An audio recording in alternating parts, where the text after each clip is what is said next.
Buenas noches nuevamente con todas y todos. Creo que ya acabaron la evaluación, entonces eh, vamos ahora sí a avanzar con la clase.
Por favor, ¿me pueden confirmar si se puede ver la diapositiva?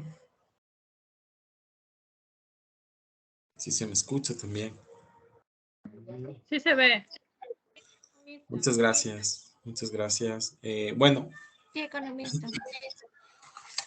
primero que nada, yo creo que ya ahorita ya estamos como un poco, entiendo, libres para poder, digo, libres de la evaluación, porque estábamos en este ejercicio, entonces es como que recién se acabó y la idea sería más bien como continuar con el tema de la última, bueno, estamos en la penúltima clase, la próxima semana vamos a tener la última clase y bueno, en ese marco sería importante, mirar esto de una manera, ¿cómo les explico? Eh, esta clase sobre todo para que todas y todos podamos, sobre todo entender cuando hablamos de cultura y comunicación en estos tiempos que tiene que ver sobre todo con bastante tecnología y donde las comunicaciones están ligadas sobre todo al desarrollo del Internet. Bueno, eso y bueno, la última clase es la próxima semana y, y yo les quería preguntar, ¿cómo creen ustedes que eh,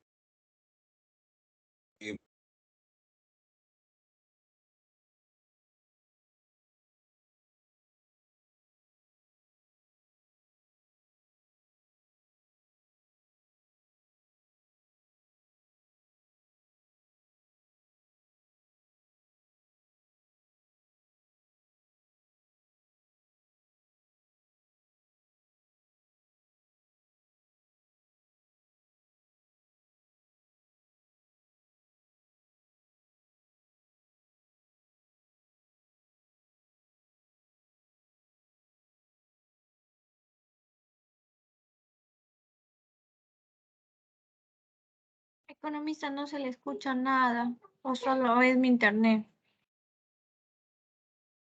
No, no se le escucha. No sé qué pasó.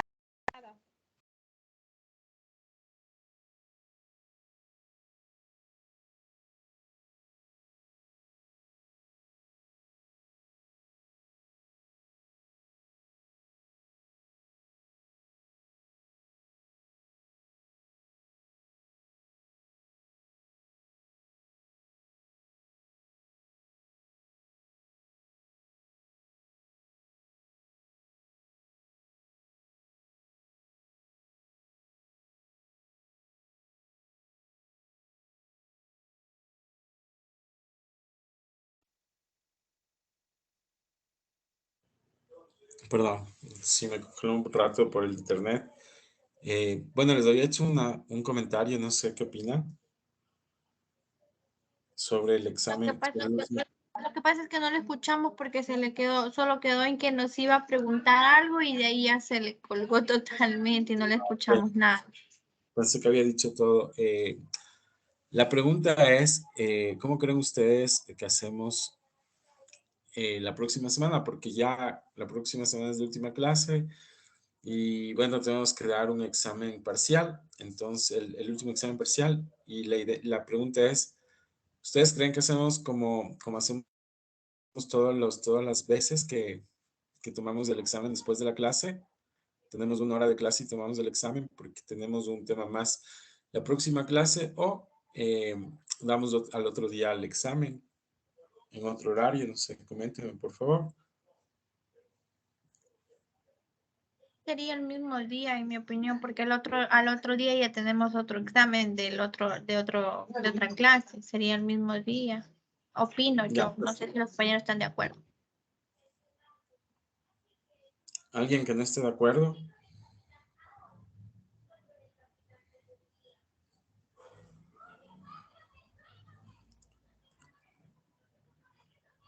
Bueno, parece que nadie, más bien, no estaría de acuerdo. Entonces, el último examen va a ser la próxima semana.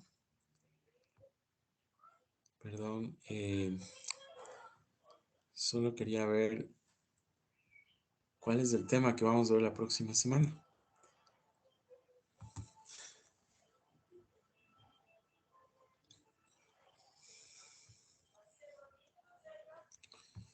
La próxima semana vamos a ver el tema sobre política y poder, temas sobre la época de democracia en el Ecuador, es decir, estos últimos 40 años. Eh, bueno, sobre todo va a ser sobre eso, entonces lo vamos a hacer en una hora esa clase, igual, casi igual como ahora, ¿no? Vamos a hacerlo en poco tiempo, la clase que les estamos preparado para hoy. No sé si alguien quiere comentar algo más, alguna pregunta antes de empezar la clase. Hoy sí vamos a tener un deber para la próxima semana. Y con eso ya nosotros estaríamos listos, ¿no? Con el deber, porque tendríamos con ese deber 2 deberes en este tercer periodo y tenemos la evaluación, ¿no es cierto? Y la actividad práctica, pues revisen sus plataformas para que allí están los comentarios para que sigan mejorando sus documentos, sus guías. La idea es llenar todos los espacios de la guía, ¿no es cierto? Ya en este punto, los anexos, no se olviden de seguir las instrucciones que van a estar en la plataforma PAO para tener y la guía les voy a recoger hasta...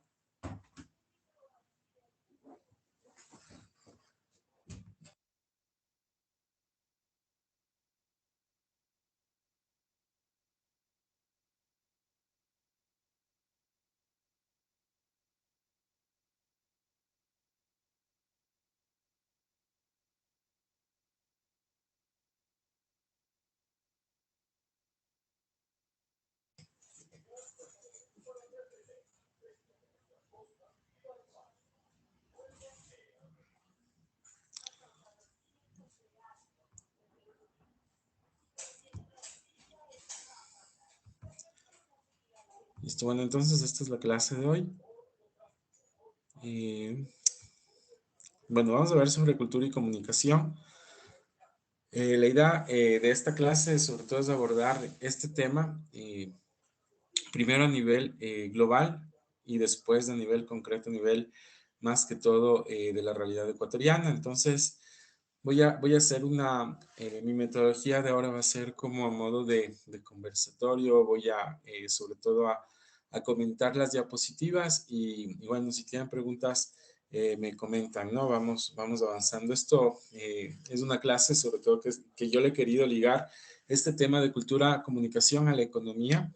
Y bueno, ese es sobre todo el tema de por qué vamos a abordarlo desde esta perspectiva.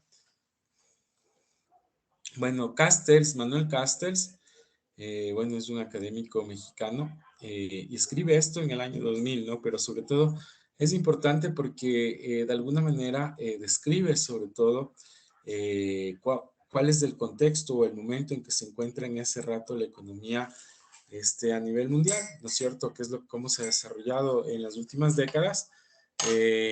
Y un poco lo describe que es una economía sobre todo informacional global, ¿no? Y además explica por qué es informacional.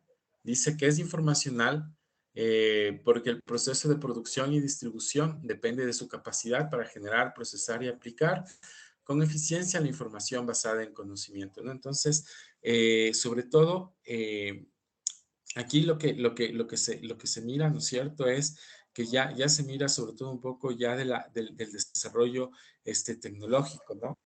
Sobre todo por eso es informacional, porque se basa sobre todo en el conocimiento, ¿no? En generar, procesar, en la eficiencia de la información, ¿no? Por eso es informacional.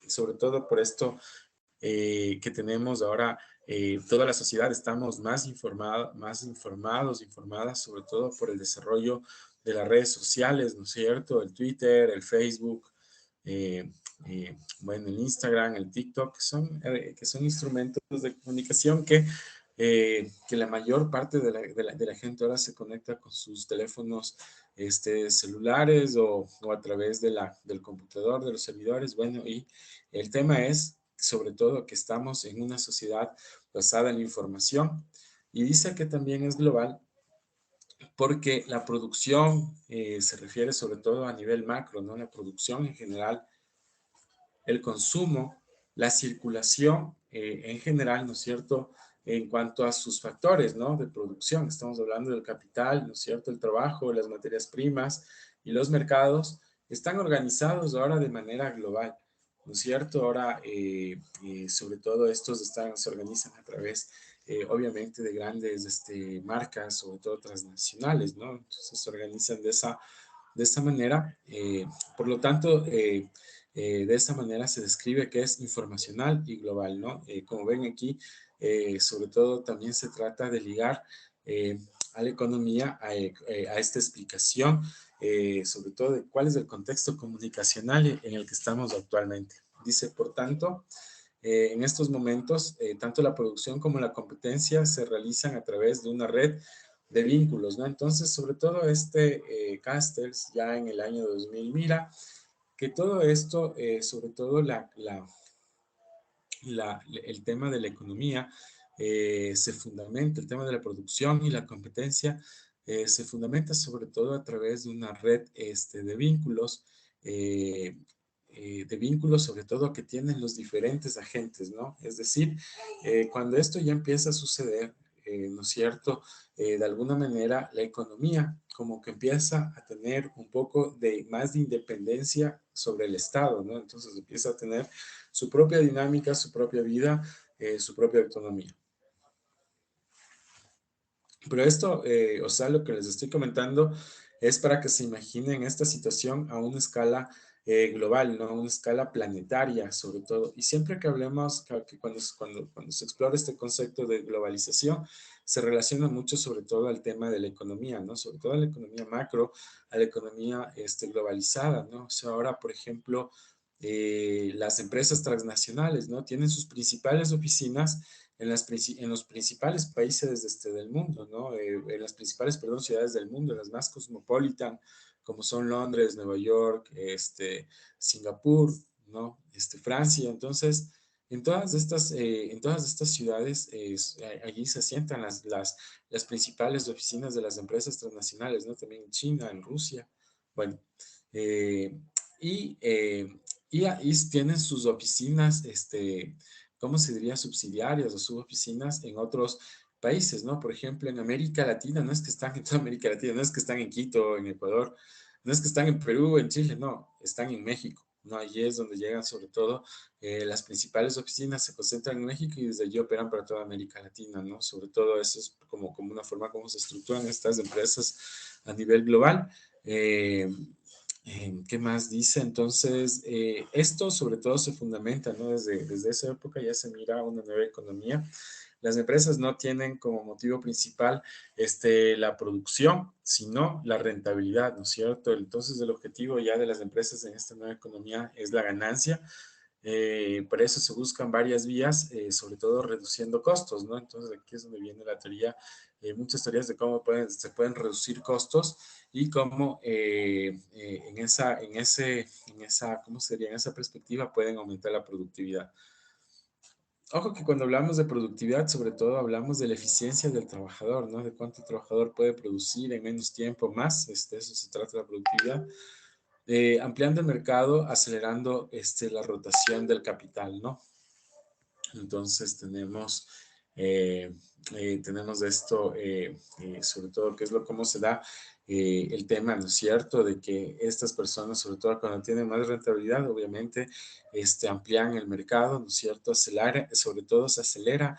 Imagínense en el tema del capital, ¿no es cierto?, el tema de los flujos financieros que giran alrededor global de una manera impresionante, ¿no? Entonces, lo que hace más, sobre todo el tema de la tecnología, el tema de esta nueva economía es que se acelere de una manera más impresionante, ¿no? La comunicación, el internet, el transporte, ¿no es cierto? Bueno, o sea, para eso también frente a esas necesidades, ¿no es cierto?, que tiene el capital, pues se necesita toda una serie de infraestructura, puertos más grandes, transportes que puedan, sobre todo, transportarse en más corto tiempo, ¿no? Entonces, el objetivo, obviamente, de este tipo de nueva economía es como algo súper más eficiente, pero sobre todo a nivel global y encadenado, ¿no? Es decir, como dice ¿qué más dice Castells? Afirma que en la nueva economía global se empezó a gestar otra vía mucho más importante que las anteriores, ¿no? Entonces, aquí sobre todo aquí, ¿qué es lo que hacen todas estas empresas? Luchan por una cuota de mercado ampliada, ¿no? Sobre todo luchan por ampliar su mercado a nivel global. Eh, ¿Qué más? Bueno, la competitividad está sujeta a la independencia creciente de la economía, sobre todo en los mercados de capital. Entonces, claro, ¿no? Entonces aquí el tema es que donde existe más competitividad, sobre todo es en los mercados de capital. Yo les pregunto a ustedes, ¿ustedes creen que aquí tenemos mercados de capital? Bueno, en realidad nosotros aquí tenemos mercados, sobre todo de materias primas, porque somos productores de materias primas, exportamos materias primas. Ya mercados de capital es algo ya más grande, sobre todo tienen países un poco más desarrollados en Latinoamérica, Chile, Brasil, ¿no? México, bueno, dice, haciendo cada vez más difícil la existencia de las llamadas políticas económicas nacionales, ¿no? Entonces, cuando la economía empieza a independizarse, ¿no es cierto?, del Estado, entonces ya el Estado no puede tomar medidas de política económica sobre este tipo de empresas que son más transnacionales, más globales, ¿no? Entonces, esto le rebasa ya al Estado, a los Estados-nación, al mismo tiempo que luchan por conservar sus identidades, ¿no? Los Estados-nación se ven en la necesidad de establecer estrategias de colaboración con unas para competir con otras, ¿no? Entonces el Estado ahí empieza también a adoptar posturas, sobre todo con qué empresas que compiten, estas empresas transnacionales también en los mercados, ¿no? ¿Cuáles empresas les da sobre todo ¿cómo se diría? El ok, ¿no? El favoritismo. Yo solo les comento, aquí en Ecuador, si hablamos de empresas globales de este nivel, tenemos sobre todo en el campo petrolero, ¿no? Allí tenemos estas empresas globales y en el minero también, ¿no? Empresas chinas, canadienses, sobre todo, con ese tipo de capitales que están usadas, se implantan aquí en el país, sobre todo para, ¿cómo se diría? Para producir. Y además de estas empresas, lo que más demandan es que las políticas económicas del Estado no sean afectadas. Bueno, ¿qué más nos pueden decir con relación a esto? Entonces, cuando hablamos, ¿no es cierto?, de que el Estado ya no puede hacer política económica sobre este tipo de empresas, entonces ya empezamos a mirar la desregularización, ¿no es cierto?, de la economía global, es decir, que ya es una economía o empresas, ¿no es cierto?, que están asentadas y que de alguna manera ya no tienen ninguna regulación, ¿no? Ninguna norma que les empiece ya a controlar, ¿no es cierto?, a regular, sobre todo sus intenciones, ¿no? De los mercados, de controlar mercados que, como vimos, ¿no es cierto?, su objetivo no es la producción, sino cómo, obviamente, obtener mayor ganancia. Entonces, dice que los Estados-nación se encuentran ante el dilema de... Entonces, aquí tenemos dos perspectivas, ¿no?, ante este escenario. Un escenario es de privatizar sus activos. Cuando hablamos de activos, ¿no es cierto?, estamos hablando de cuáles son los bienes del Estado. Por ejemplo, en Ecuador estamos hablando de un ejemplo, ¿no? Coca-Cola Sinclair es del Estado, entonces por ejemplo, ¿no? Privatizar estas empresas estatales, empresas petroleras, mineras, de energía eléctrica, bueno, orientadas sobre todo al incremento de la competitividad de las empresas nacionales, ¿no? Entonces, con esta política, ¿no es cierto?, de privatizar las empresas, de alguna manera dicen que se incrementa la competitividad, ¿no es cierto?, de las empresas nacionales porque ya empiezan a recibir ya otro tipo de capitales, o sea, se privatizan. Pero si no entran en esta lógica, entonces, y se conservan, ¿no es cierto? Sobre todo en el marco nacional, es decir, que conservan las empresas nacionales y todo eso. Entonces, vamos a ver cuáles son las consecuencias. Dice que en el primer caso, ¿no es cierto?, de que privatizan las empresas estatales, los estados pierden su carácter benefactor, sobre todo su carácter de ayudar a la gente en la salud, en la educación, por ejemplo, sino que más bien todo lo contrario, ¿no? Sino que ya ya no hay para eso, sino solamente para otro tipo de pronto de acciones. Y si se quedan, ¿no es cierto?, en la parte tradicional, es decir, con empresas nacionales y todo eso, entonces el país se dice que queda rezagado sobre todo a todos los planos de innovación tecnológica, ¿no? Entonces como ven, o sea, es ¿cómo se diría? Es una espada de doble filo, ¿no es cierto? Que de alguna manera tiene consecuencias, ¿no? Estas acciones ya a nivel global de las empresas sobre los estados-nación, ¿no? Que los desestabilizan, que de alguna manera, sobre todo, ¿cuál es el peor efecto de este tipo de situaciones? Es que se queden rezagados los estados de la tecnología, ¿no es cierto? Y eso no solamente significa el dicho de que quedan rezagados, sino que se quedan en la pobreza, ¿no? Eso es en concreto. Entonces dice que, claro, para Castells la economía global es mucho más que una economía mundial, ¿no? Entonces aquí Castells hace una diferencia de la economía global de la economía mundial porque dice que en el siglo XVI, o sea, ya existía la economía mundial. Acuérdense, en el siglo XVI es cuando, perdón, Colón llega a América. Con el descubrimiento de los españoles de América, pues se incrementa, ¿no es cierto?, el comercio, las relaciones comerciales, entonces, bueno, todo empieza a fluir, pero sobre todo allí empieza a desarrollarse la economía mundial, ¿no es cierto?, una economía de comercio mundial, pero en estos momentos, ¿no es cierto?, a partir sobre todo del año 2000, estamos ya en la economía global, o sea, de ese momento, ¿no es cierto?, del año 2000 acá, lo que ha pasado es que se han dado procesos de concentración y centralización de capitales, es decir, que muchas empresas transnacionales, unas han acumulado más capital, otras de pronto se han transformado en otras empresas, otras han quebrado, pero aquí el tema es que unas han acumulado, otras, bueno, el tema es que el capital, ¿no es cierto?, sigue acumulando, ¿no es cierto?, mayor capital.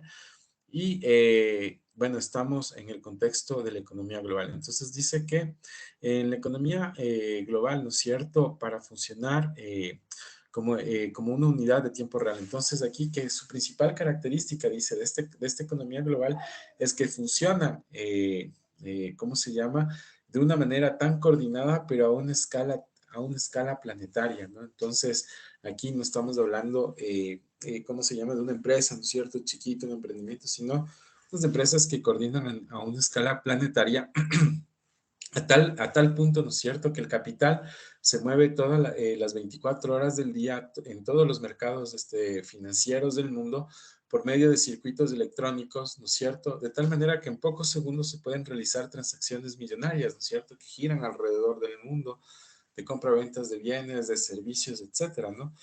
Sobre todo de estas empresas globales, ¿no? Entonces, esto, de alguna manera, la globalización se genera o ha generado condiciones para que funcionen estas empresas globales a tal punto, ¿no es cierto?, que pueden funcionar como una unidad sólida en tiempo real y a escala planetaria, ¿no?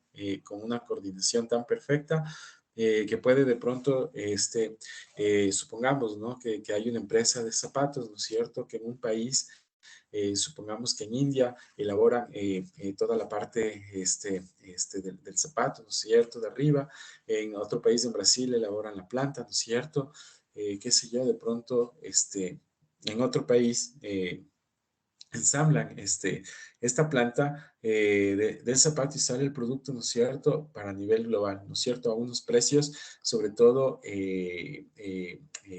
¿cómo se diría?, para el mercado, ¿cómo se diría?, competitivos, pero además, aquí lo que hay que mirar, sobre todo, es que con unos costos de producción de estas empresas que siempre tienden a bajar los costos de producción para obtener, obviamente, mayor ganancia. Bueno, aquí tenemos sobre todo empresas globales, ¿no? Que están alrededor del mundo, ¿no? ¿Quién, no sé, no conoce de pronto un Starbucks Coffee? Esto se encuentra sobre todo en las ciudades cosmopolitanas grandes como Nueva York. Apple, ¿no es cierto? Mastercard, Nike, Coca-Cola, McDonald's, ¿no? Bueno, en fin, Facebook, Panasonic, Harley Davidson, ¿no? Entonces son marcas que están sobre todo en la mira de todo el mundo, ¿no? Están sobre todo en el radar de todo el mundo. Y bueno, ¿quién me dice que no, que tanto Nestlé, por ejemplo, como Coca-Cola, se encuentran casi en la mayor parte de los lugares del mundo, ¿no? Casi todos los días, a todas horas.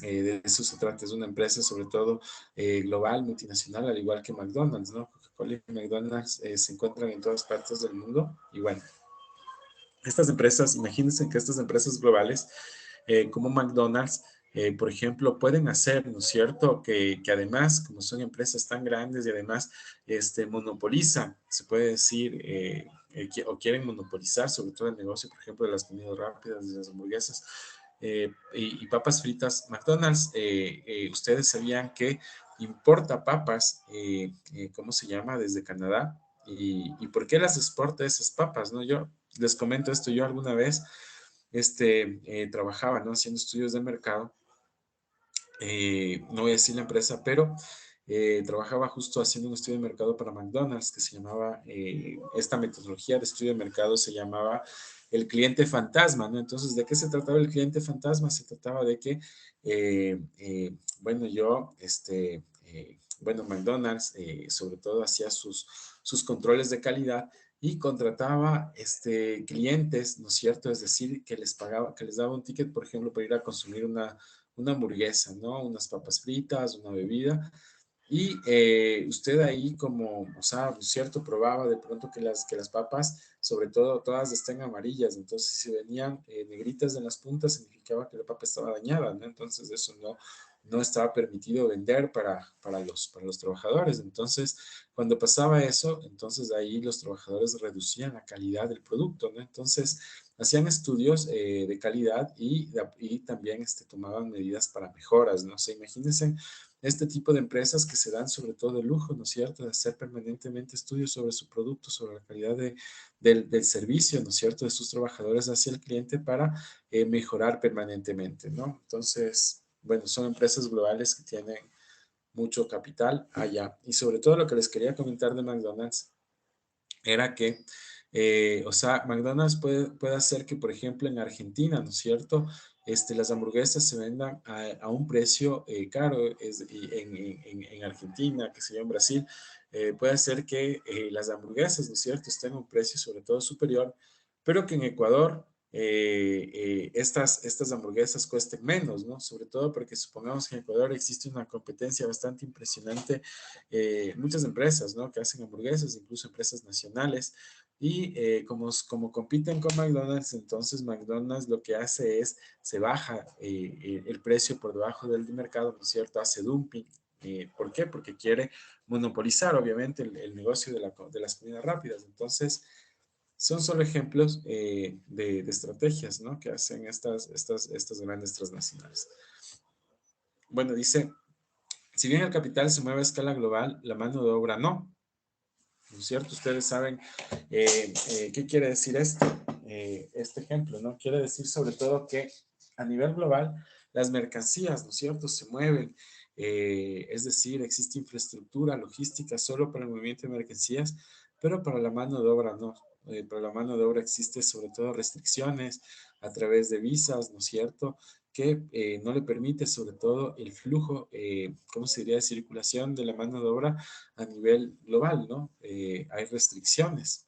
Entonces, salvo, dice, un pequeño número, obviamente, de trabajadores que sean bastante expertos y capacitados que se la pasan viajando por todo el mundo. Las empresas buscan colocar sus inversiones ahí donde la mano de obra sea más barata o calificada, ¿no? Entonces, aquí sobre todo se habla de las empresas globales, ¿no? Aquí el único ejemplo que yo les puedo dar es, por ejemplo, de Industrias Pinto, ¿no? Que sacó toda su industria, toda su planta industrial, se la llevó para Perú. ¿Por qué? Porque la mano de obra obviamente en Perú es más barata, sobre todo en comparación de Ecuador, por el tema de la dolarización. Bueno, dice, de ser necesario, la mano de obra expuesta puede ser trasladada a donde se encuentre y el trabajo estará disponible en cualquier lugar en donde la pobreza puede imponer condiciones laborales inferiores. Bueno, aquí ustedes se acordarán recientemente, ¿no?, el flamante ministro de Economía, Pablo Rosemena, sobre todo quiere, ¿no es cierto?, insertar en la consulta popular que sobre todo se pueda hablar de trabajo y que se pueda hacer una pregunta para reducir las horas de trabajo, o más bien dicho, no las horas de trabajo, sino para que a las personas se les pueda contratar por horas, es decir, que ya no haya sobre todo ese tema de contratarles a tiempo completo, pagarles un seguro, sino más bien por horas y solo eso. Entonces, dice, este ministro dice, cualquier país sensato del mundo tiene contrato por horas, ¿no? Cuando en realidad, por ejemplo, lo que hacen los países más desarrollados es más bien generar, ¿no es cierto?, otro tipo de pronto, sobre todo de condiciones a los trabajadores, pero en otras palabras, más que todo, no son los países ni los gobiernos, sino creo que ha sido los trabajadores que han logrado victorias a tal punto, ¿no es cierto?, de que se les contrate, ¿cómo se diría?, por las 8 horas, sobre todo que el trabajo sea estable, etcétera, ¿no? Pero ya sabemos por dónde se va, pero lo que dice este ministro no es descabellado, ¿no? Porque de alguna manera él representa, sobre todo él representa a las cámaras de comercio, ¿no es cierto?, de Guayaquil. Y de alguna manera algunos sectores también productivos en el Ecuador ya por algunos años han venido sosteniendo que se debe bajar sobre todo el sueldo de los trabajadores, se debe a los trabajadores de alguna manera precarizarlos, ¿no es cierto? Y hacer que se les contrate por horas, porque sobre todo aquí las industrias ecuatorianas no son muy competitivas en comparación con las industrias de otros países donde sus monedas se devalúan, ¿no es cierto? Y aquí como estamos en dolarización, entonces resulta que no son competitivas porque pagan salarios altos y al pagar salarios altos a los trabajadores, entonces, bueno, sobre todo no se reducen los costos, no pueden competir, quiebran supuestamente las empresas, no pueden exportar, pero bueno, esa es un poco la idea. Dice, en la era de la información, dice Carstens, la tendencia visible es la globalización total de la economía, pero advierte que en un mercado mundial completamente abierto no será posible en un futuro inmediato, ¿no? Entonces, claro, son la tendencia de las empresas y bueno, sobre todo que están conectados a la globalización es que el mercado sea totalmente abierto, ¿no? Es decir, que puedan haber compras y ventas de productos sin que haya restricciones por parte de los estados, ¿no? Pero dice Castells que esto no puede ser posible en el corto plazo porque todavía hay estados-naciones, ¿no? Además, sobre todo, como hay gobiernos, ¿no es cierto?, que de alguna manera todavía quieren, ¿no es cierto?, conservan sus temas relacionados a empresas estatales, ¿no es cierto?, a temas relacionados con el Estado, que hace que todavía esta tendencia a la globalización todavía esté en entredicho, ¿no? Pero bueno, es un proceso, es una tendencia que puede durar, bueno, algunos años hasta que se vaya sobre todo consolidando, conforme obviamente las empresas transnacionales sobre todo vayan consolidándose. Bueno, bueno, en estos momentos ya la economía global está regionalizada, ¿no es cierto? Entonces dice que existen ya 3 bloques a nivel global. El bloque de los tratados de libre comercio, se tiene la Unión Europea, ¿no es cierto? Que es el otro bloque, y la región Pacífico Asiático, ¿no? Sobre todo por los mercados de China, que es del otro bloque. Dice, la utilización de este término no es un contrasentido, dice, según Castells, porque a escala global los actores económicos se mueven por una red global, ¿no? Entonces, por ejemplo, es decir, por ejemplo, en esta cuestión de aquí hay como 3 redes, ¿no? 3 redes globales que de alguna manera se mueven, ¿no? Que de alguna manera estas redes, dice, eliminan fronteras nacionales, pero al mismo tiempo no solamente en el tema del comercio, sino también a escala política, ¿no? Entonces los gobiernos nacionales no son ajenos a los procesos económicos, entonces los gobiernos nacionales toman posturas, ¿no es cierto? Sobre todo a favor, puede ser de este tipo ya de redes globales, ¿no? Lo que importa, afirma, es que donde se realiza la producción, el comercio y la acumulación de capital es en la escala global, ¿no? Entonces aquí, bueno, estamos hablando de escala global. Esta llamada economía global no abarca aún todos los procesos económicos del planeta, ni incluye todos los territorios, ni a todas las personas. Claro, entonces, claro, ¿no? Sería genial, sobre todo que obviamente todo sea global, que todo sea para todas las personas, ¿no? Para que se beneficien, pero dice que no, solamente incluye a las empresas, a los dueños de estas empresas. No incluye a todos los territorios, ¿no? Ni incluye a todas las personas, entonces, pero sí sus efectos, ¿no? Los efectos de la globalización sí complican a todas las personas, ¿no? Entonces, ¿cuál es, por ejemplo, sería un efecto más complicado de la economía global? ¿No es cierto? El efecto más tenaz es el cambio climático. ¿No es cierto? Porque estas empresas tan grandes, estos monstruos empresariales, no han logrado sobre todo reducir las emisiones de carbono hacia el planeta, y esto más bien ha complicado sobre todo el tema climático, ¿no? Entonces los efectos es para todos y todas. Pero dice que su operación y estructura de estas empresas globales, de estas redes, es visible solo en algunos segmentos, ¿no? De las estructuras económicas, ya que ya de los países o regiones ven proporciones variables. Dice, sin embargo, a pesar de que la mayoría de la gente no trabaja ni consume los productos de la economía internacional, todos los procesos económicos y sociales tienen relación con este proceso internacional. Entonces dice que lo que tenemos en este momento es una estructura global en un mundo asimétricamente independiente, ¿no? Dice, basado en 3 regiones económicas, como lo vimos en antes, en plena competencia, soportadas en vastos recursos productivos e informáticos, ¿no? Todas estas regiones tienen vastos recursos. Claro, obviamente los recursos no son ilimitados, ¿no? Más bien son escasos, pero estas economías, ¿no es cierto?, globales, de alguna manera están allí, pero a su alrededor, sobre todo, se genera mucha pobreza, ¿no es cierto? Alrededor de estos grandes centros existe mucha pobreza y exclusión. Dice, en esta arquitectura económica ha surgido una nueva división internacional del trabajo.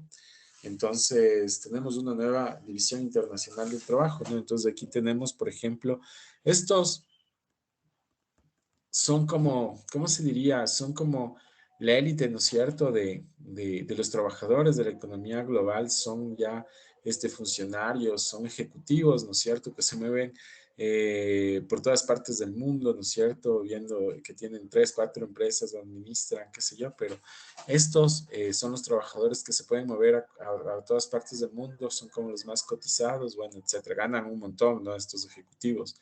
Imagínense que ellos ganan sueldos mayores a $10,000, ¿no es cierto? Por ejemplo, empresarios de empresas petroleras que ganan, ¿no es cierto?, $50,000. Esto les digo mensuales, ¿no?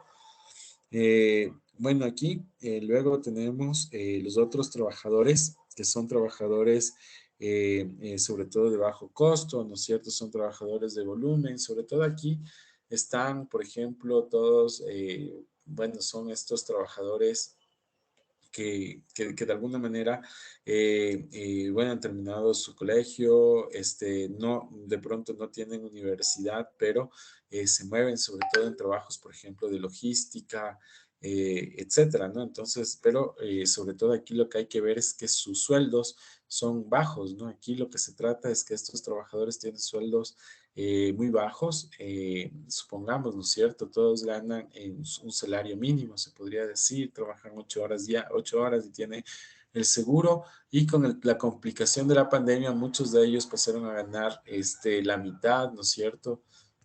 O menos, ¿no? Entonces, la tendencia es sobre todo a reducir, ¿cómo sería? Los salarios. Luego tenemos estos otros trabajadores, sobre todo son los productores de materias primas, ¿no? Estos son aquí vistos como los trabajadores por cuenta propia, de alguna manera son los jornaleros, ¿no es cierto? Es la gente del campo. Ellos producen materias primas, ¿no? Son los trabajadores que producen el café que se exporta, el café, ¿no es cierto? El cacao, las flores, ¿no? Son todo este tipo de trabajo. Y bueno, y finalmente tenemos estos que son este tipo de trabajadores que es el trabajo productores devaluados, ¿no? Son trabajadores que de alguna manera engrosan las filas del desempleo, ¿no es cierto? Que son, que además, bueno, pues sus trabajos son inestables, no trabajan, ¿no? Por largos periodos. Entonces aquí tenemos, y ojo que esta es una división del trabajo a nivel global, ¿no? Entonces aquí tenemos este tipo ya de trabajadores que se van especializando, ¿no? A nivel global. Entonces, ¿qué más me dice aquí? Claro, entonces, ya yendo sobre todo hacia esta parte de la parte de la comunicación y obviamente este mundo del conocimiento y la tecnología. Entonces dice que las organizaciones y empresas exitosas son aquellas capaces de generar conocimientos y procesar la información. Dice adaptarse a la variable geométrica de economía global, de tener flexibilidad para reconvertir sus fines y medios de manera rápida y de innovar cuando la innovación se convierte en el arma clave de la competencia. La empresa red, dice según Casters, entonces todas estas empresas, ¿no es cierto? Primero son empresas exitosas, son empresas grandes, capaces de generar estos procesos, ¿no? De manejo de información, conocimiento, pero además de actuar en red, ¿no? Con otras empresas que de alguna manera este tipo de empresas, ¿no es cierto?, exitosas materializan, ¿no es cierto?, hace que se haga posible esta cultura de economía informacional, ¿no? Es decir, que fundamentada sobre todo, o empresas, ¿no es cierto?, que ofrecen servicios, por ejemplo, basadas en información, por ejemplo, que hacen estudios de mercado, que hacen marketing, ¿no? Bueno, en fin. Eh, transforman señales en bienes mediante procesos de conocimiento, ¿no? Entonces, de eso me estaba refiriendo, sobre todo, cómo se materializa este tipo de empresas en red o dónde se encuentra, sobre todo aquí se llama el sector cuaternario de la economía, ¿no? Que es el sector sobre todo de servicios, ¿no? El sector terciario de la economía son las industrias, ¿no? El sector secundario, ¿no es cierto? Son las microempresas. Y obviamente el sector primario es obviamente la producción agrícola. Entonces, es así como aquí, de acuerdo a esta concepción, estaríamos hablando del sector cuaternario, ¿no? Un sector más avanzado, sobre todo el que está enchufado con la tecnología.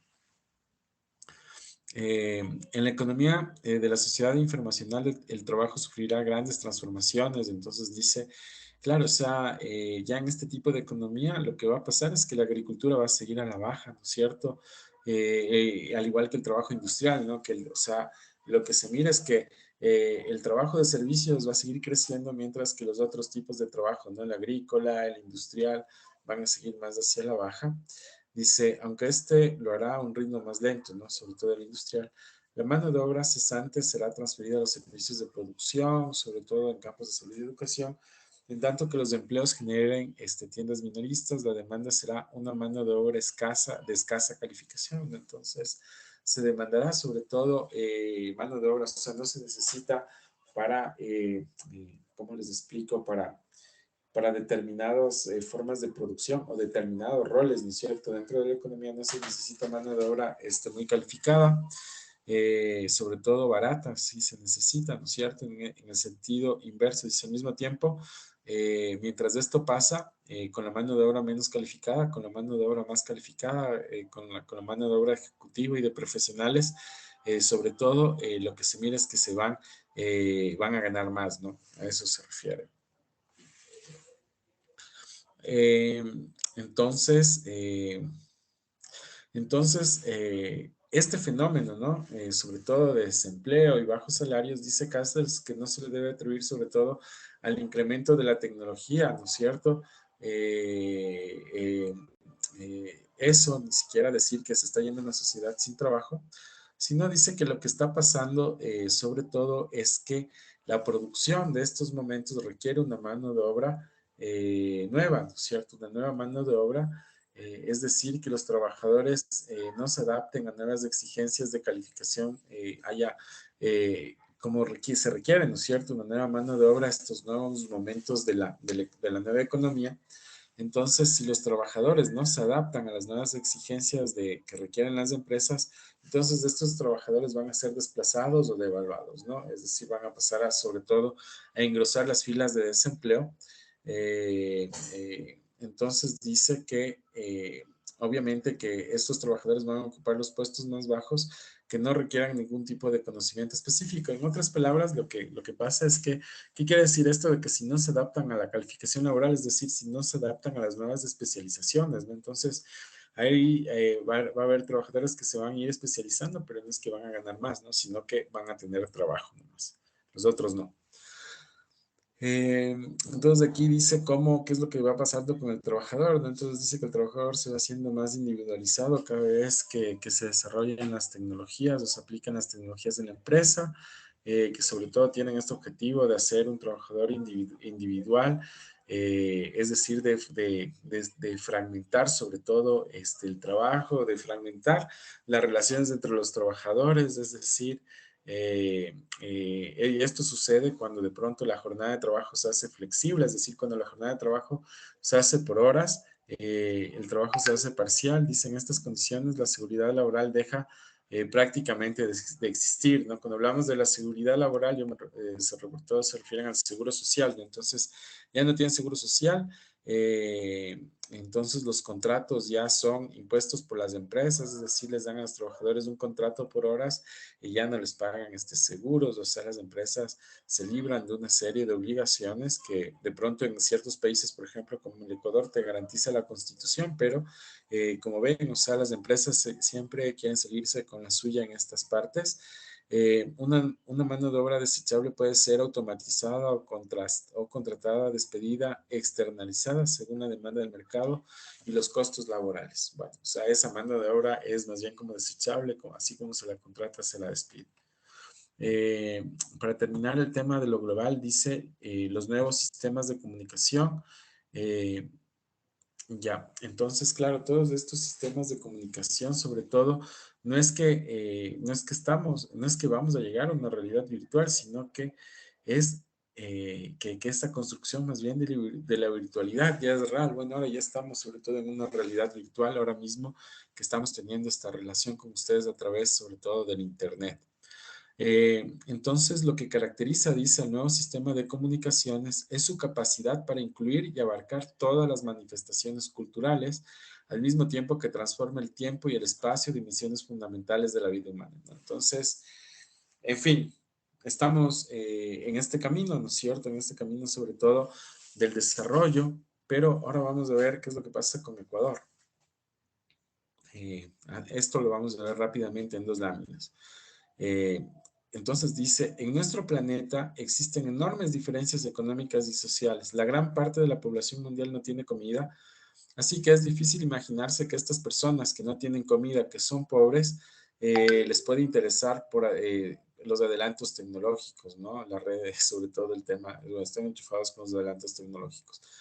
Los conocimientos no pueden propagarse en una población que tiene alto índice de analfabetismo, ¿no? Entonces, claro, entonces donde hay analfabetismo, entonces no podemos hablar de la sociedad del conocimiento, de la tecnología de la información. Bajos índices de educación, ¿no?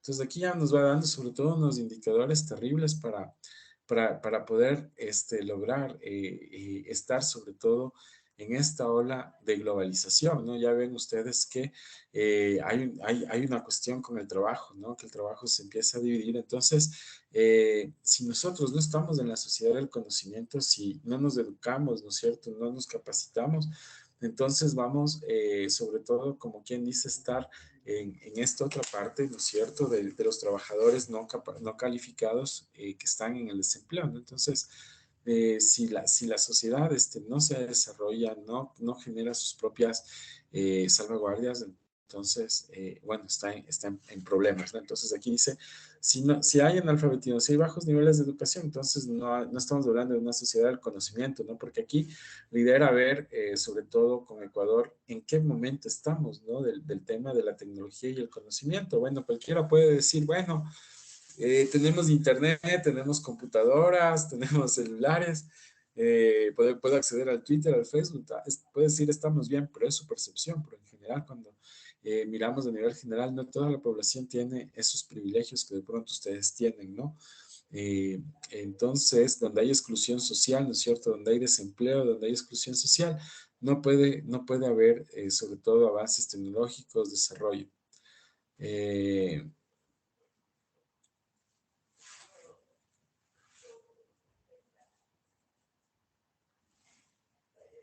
Finalmente, como estamos viviendo en una época a la cual se dio diferentes nombres, ¿no es cierto? Como sociedad postindustrial, nueva economía, capitalismo cognitivo, sociedad de la información, sociedad del conocimiento, economía del conocimiento.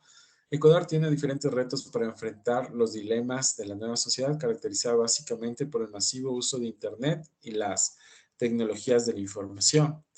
Eh, Dice, no cabe duda que para aprovechar el potencial del Internet y por extensión de las tecnologías de la información, cada gobierno debería desarrollar las leyes, políticas y estrategias para que toda sociedad se beneficie de estos adelantos científicos. Cada gobierno debe poner un gran esfuerzo para que apoye la educación, la investigación, la innovación, la creatividad y la justa distribución de la riqueza. Entonces, bueno, lo que se vio al final, ¿no es cierto?, es que el Ecuador está mejorando en muchas áreas como educación, economía, TICs, productividad, justicia social. Bueno, aquí tengo algunos datos y con esto termino mi presentación. Dice que el 20% de la población más rica del Ecuador posee el 54.3% de la riqueza, ¿no es cierto? Que el 91% de las tierras productivas y el 20% de la población más pobre tiene acceso al 4.2% de las tierras productivas. Claro, la población más rica tiene acceso al 91%, este 20% tiene acceso al 91% de las tierras productivas, mientras que solamente, ¿no es cierto?, el resto de la población tiene acceso al 4.2% de esa riqueza, ¿no? Entonces, dice que, bueno, que la propiedad de la tierra es del 0.1%. Entonces, ¿qué más dice? Que el nivel de la pobreza, bueno, no ha aumentado, ¿no? Porque estas cifras que estamos viendo aquí son más o menos del 2013, que da la CEPAL, ¿no? Y sobre todo aquí habla de un Gini, ¿no es cierto?, del 0.44. Aquí, sobre todo, este Gini indica que el Ecuador, que la pobreza ha disminuido, ¿no? En el 2013, ahora, unos casi 10 años después, más bien lo que se veía, ¿no es cierto?, en los índices era que esto había crecido. Yo, ¿por qué puse estas cifras de aquí al final? Sobre todo para reflexionar con ustedes, bueno, ¿en qué momento estamos nosotros de la era del conocimiento y la tecnología, ¿no? Del desarrollo tecnológico? Entonces, creo que nosotros sobre todo estamos, bueno, en un momento bastante complejo porque así como vamos, no creo que, vamos más bien, creo que estar a la cola del desarrollo global, ¿no? De las empresas globales. Además, como estamos en dolarización y así de mal, entonces tenemos empresas que no son competitivas, ineficientes, entonces, bueno, ahora algo habrá que hacer. No sé si alguien tiene alguna pregunta, quiere comentar algo de esto que de esto que hemos visto, sobre todo el día de hoy, que esta clase la hemos dedicado al tema de cultura y comunicación. Entonces, Solo que hago un comentario general, ¿no? Con relación al tema de cultura y comunicación, es que culturalmente estamos conectados a la globalización, ¿no? Culturalmente estamos conectados a la última moda, a la última noticia, a la última canción que sale de moda. Pero y comunicacionalmente, bueno, estamos viendo sobre la sociedad de la información, ¿no? Sobre todo este tema comunicacional, obviamente, solo para determinados sectores sociales, ¿no? Porque para la mayoría de la gente, pues, que de pronto se ha sometido a un retardamiento, un retraso, es decir, en temas de educación, no ha podido acceder a educación, etcétera, ¿no? Entonces, no pueden acceder a la tecnología, entonces ahí sí de pronto estamos en problemas, ¿no? Donde hay más pobreza, analfabetismo, bajos niveles de educación, pues no estamos hablando de una sociedad del desarrollo de la información. Ese es como mi punto de vista y mi conclusión. No sé si alguien quiere comentar algo. Bueno, en caso contrario, creo que ustedes han salido de unas evaluaciones, deben estar cansados, cansadas. Yo quería darles esto de clase. No sé si alguien tiene alguna pregunta. Como les había comentado hace un rato, sus actividades prácticas deben revisar la plataforma, ver las sugerencias, un poco acogerlas o no. Y bueno, y con esto nos veremos hasta la próxima semana. Muchas gracias a todos y todas. Que tengan un buen jueves. Sí, hay una mano levantada. Adelante, por favor. Sí, profe, justo de eso de la actividad práctica, va a haber como supóngase de los que estaba leyendo así un poco de las indicaciones que nos daba, ¿usted va a abrir o va a habilitar de nuevo para subir así si nosotros le corregimos o algo o ese ya se quedaría así?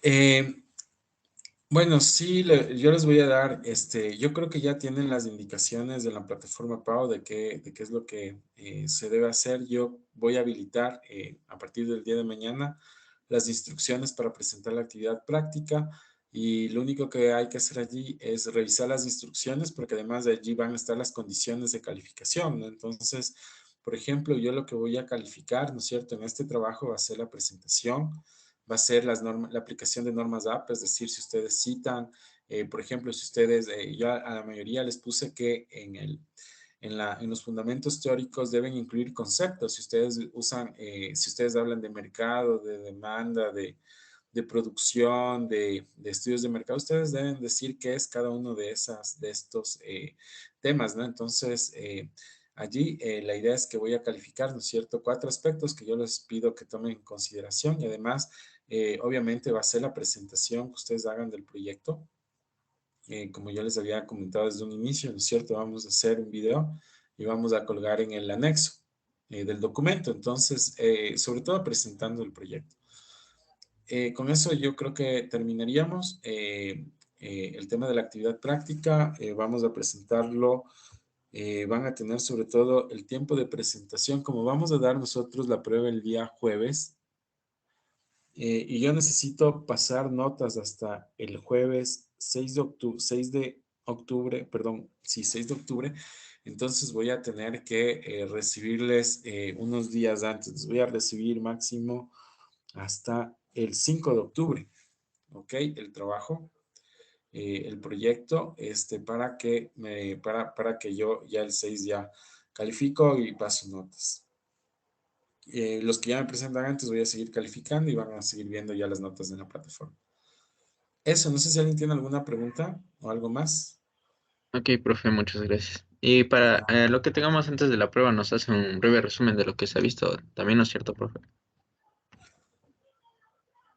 Perdón, de la prueba. Ajá, antes de dar la prueba, usted nos ayudaría igual con un breve resumen de todo lo que se ha visto. O sea, el último día vamos a tener una clase sobre política, por ejemplo, y poder. Entonces, yo no creo que vaya a hacer el resumen, sino voy a hacer la clase y yo lo que les pido es que revisen sobre todo la plataforma, ¿no? Allí están todas las clases y si tienen alguna pregunta, más bien la lleven ese día para poder aclarar o cualquier cosa, ¿no? Ok, profe. Economista, una consulta. Sí, sí, compañera, adelante. El examen es de todo el semestre, ¿no? Desde la primera clase. No, sí, no, solo es la unidad, ¿cómo les explico? A ver, vamos a ver en la plataforma, Pau, un segundito. Mejor les digo desde dónde, porque estaba dividido es la unidad 3 y 4, pero ya les digo desde dónde va la unidad 3.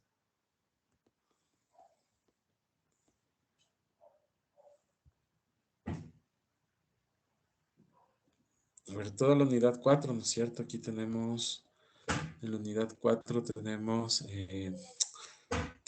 el tema de hoy, con el tema de hoy y el de la próxima clase son 4 temas. Y en la unidad 3 debemos tener 2 temas más, es decir,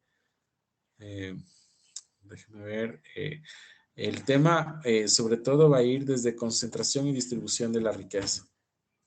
Economía y finanzas internacionales, perdón. Ujú.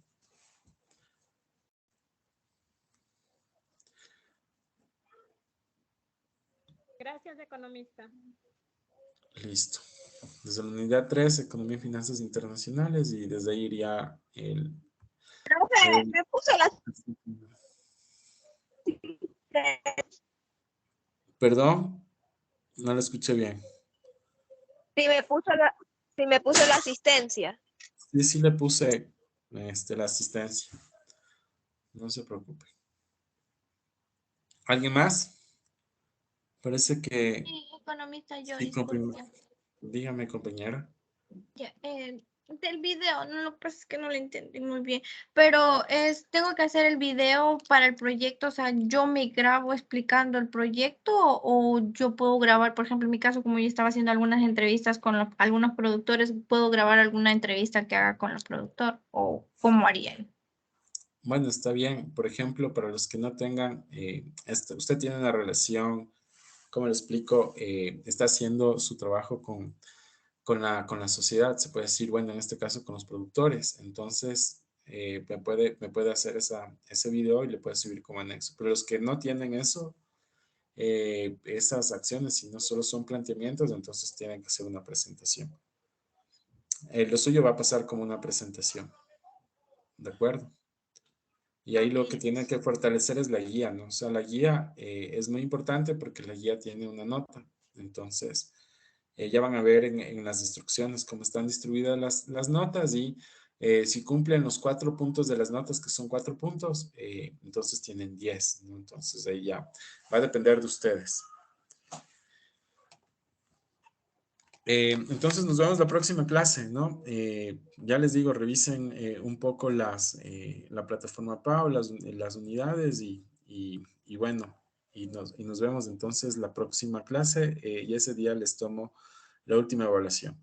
Y solo nos quedaría unos pocos días, ¿no es cierto? Hasta la próxima semana para que me entreguen ya todos los trabajos. Muchas gracias. Por favor, revisen sus calificaciones en el CGA. A Santo Domingo, creo que algunos compañeros me han pedido que les revise también. Entonces yo voy a tener listo, creo que mañana ya me activan. Ya paso sobre todo las del primer parcial, las del segundo parcial ya están todas pasadas. Bueno, muchas gracias. Hasta la próxima. Hasta luego, profe. Gracias. Gracias, profe. Gracias, profe. Gracias. Muchas gracias.